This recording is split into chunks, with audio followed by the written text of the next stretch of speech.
Hey there everybody, Eric from Outer Limitless coming at you here with Carlos from Daily Carry Solutions. We're at Blade Show 2021. Well here, this is the Coalcracker Bushcraft booth. Now here we have Dan Wowak, which if you're not familiar, he was on the show alone and was a contestant in the survival challenge number of days. I'm not sure exactly how far he lasted, but we're gonna ask him. The thing about Dan is, at this point, he runs a YouTube channel, he has a survival school, and well, that means he absolutely requires good quality tools. And he now has knives in his own brand. So we're gonna take a look at these in some detail. We're gonna meet with Dan, have him go through all of these, and talk about them in some detail. So Dan Wowak, thank you. I appreciate it. Yeah, thank you for stopping by. Yeah, glad to be here at the booth, and it's awesome to be here at Blade 2021.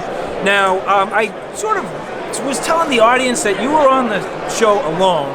I wasn't sure how long you lasted out there. Yeah, so I was 51 days while I was out there, 9 fish in 51 days. Now, I'm like a muscular guy, right? But no, so I lost 54 pounds while I was out there in 51 days. So I wasn't looking too well when I came back in. Well, I'll tell you, because I feel like the way they filmed it, and some of it's artfully done, they made you kind of out to be the guy who were like, oh, I'm gonna kind of take it easy, not burn too many calories, kind of take it simple and slow. But then again, you also had some pretty significant tasks, chopping down some trees, obviously you had to make your shelter, and then everything you needed to do to get your food, process your food, and really survive while you were out there. You probably needed some pretty good tools. Yeah, so tools were a big one. My saw, my axe, my knife, I was using that stuff like crazy.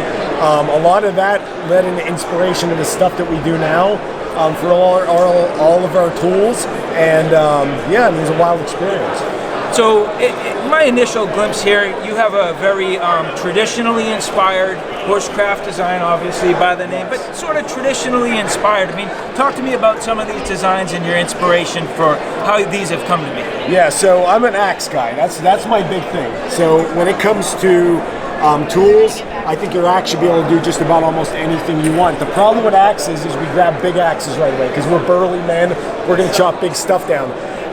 But really, something small gets a lot of work done. For bushcraft, small 2-3 inch saplings, quick chopping, choke up, you can do all your carving, you're good to go. But that doesn't always suit the needs for everybody, but that's always a great tool to have. You can then move into something like our traditional design, which is our Coalcracker knife, stabilized wood, saber grind. This is going to give you real nice fine carvings for all the type of trap triggers, frog gigs, stuff you're going to need. You're carving spindles out for bow drills. This is going to get the job done right here. So first off, I mean, fantastic finish. Everything on here extremely well done, very nice, smooth, tight to the tang, just beautiful. I am always a fan of liners. I'm really going to gravitate towards that every single time. These nice bolts, very flush, extremely well crafted. I mean, I have to say, fit in the hand is fantastic, and the fit and finish is second to none. Extremely well done, man. Thanks. So talk to us real quick. What about the steel choice? Because I tend to be a carbon steel guy. What are you using for your steels? So all our knives, we go with the 01 tool steel. We think it holds up really well. It's easy to sharpen in the field.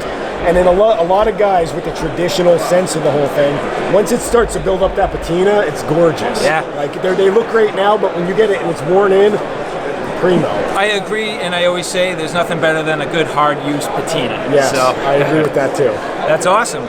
All right, so great. Talk to me about how many knives in your lineup you have, because I had done just a little bit of research, and to be completely honest with you, until I looked it up, I had no idea that you had a knife lineup. But we're here now. I mean, talk to us about some of these and your different the different designs. Yeah. So our designs, they're all really somewhat similar in the sense that they have the same handle type fit, because that's a big thing that you want to make sure it fits your hand good.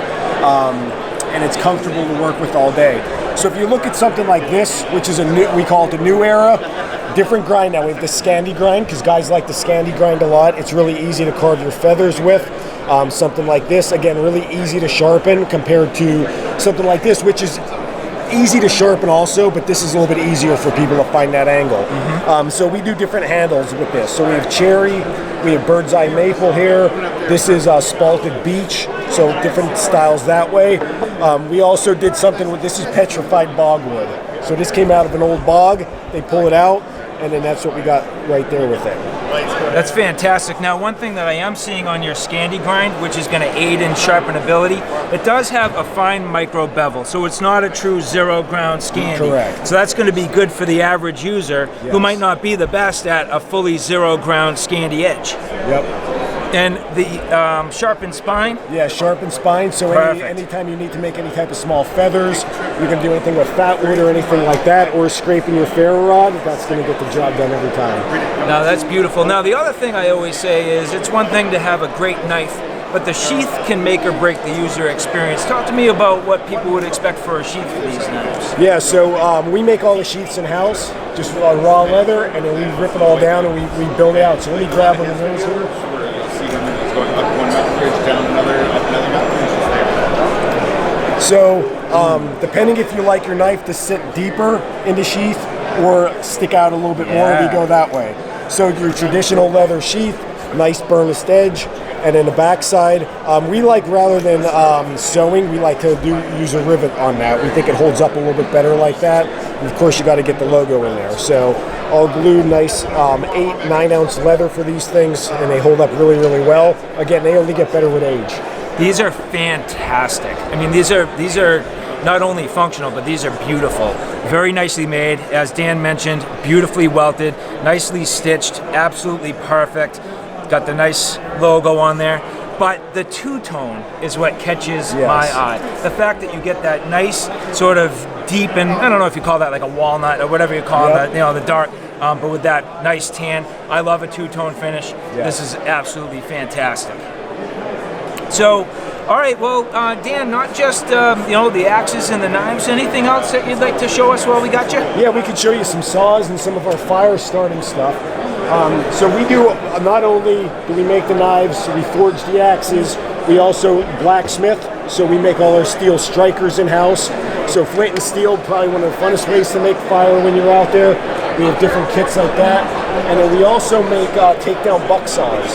So these things, absolutely gorgeous. What usually shocks most people with these though, when they first look, they're like, well, how am I going to carry this into the field? So these, once you take this apart, they actually break down and fold into themselves. So this is cherry, it folds down into itself, and then really quickly it opens back up. You just insert the middle section and add your windlass, and then you're right back in business there. So if you have a saw, an axe, and a knife, you can get anything in the world done in the woods. There's not much you can't do it. Nice. Well, Dan, looks like you got yourself a perfect lineup. Everything, again, the axe, saw, the ability to make fire. The knives are absolutely gorgeous. I'm blown away, and I'm very glad that I found your shop because, as I mentioned, I was not aware of it. So, first off, congratulations on everything. Thanks. Been kind of watching you as you've been, growing through this journey and gaining momentum and gaining notoriety. Obviously, work with other companies and brands as an ambassador. You're building a brand, man, and that's really cool and it's exciting. So, thank you very much for the time. All right, man. Continue with the good luck. All right, thanks.